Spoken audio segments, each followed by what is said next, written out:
All right, for the setup, what we want to do is make sure a couple things happen. First off, when we do grasp the bar, make sure the grip is even. That way, when we do place the bar on our back, it is centered. Here too, we also want to make sure that the J hooks are set up at the appropriate height, which would be about armpit level. So that way, when we do take off the bar from the hooks, we're not on our tippy toes.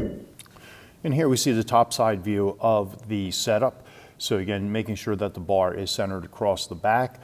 In regards to hand position, we want to try to bring the hands in as close to the shoulders as possible. The forearms are going to line up with the angle of the back. The two positions for the bar, you're going to see either a high bar position, which sits across the top of the traps, or a low bar position, which resides across the rear delts. Another image here depicting both the high bar and low bar. Everything is exactly the same except for the upper body posture in terms of angle to the floor will be a little bit different. And then again, this is also indicative of a person's mobility.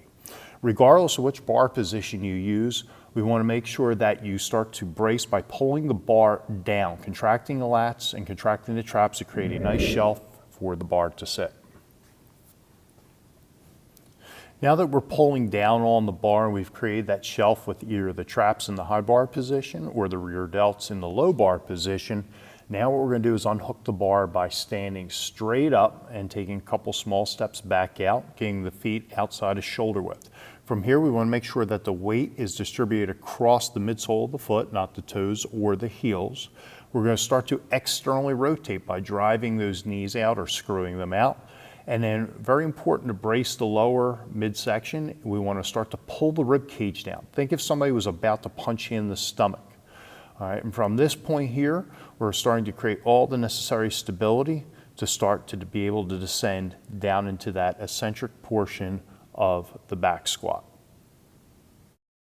And lastly, what we're going to see is from the side view, the setup again. So all the same mechanics that we just discussed beforehand.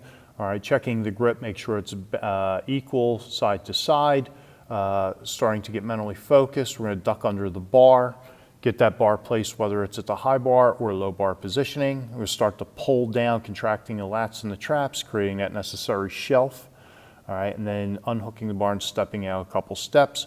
From this position here, we should see that all the joints are nicely stacked over one another.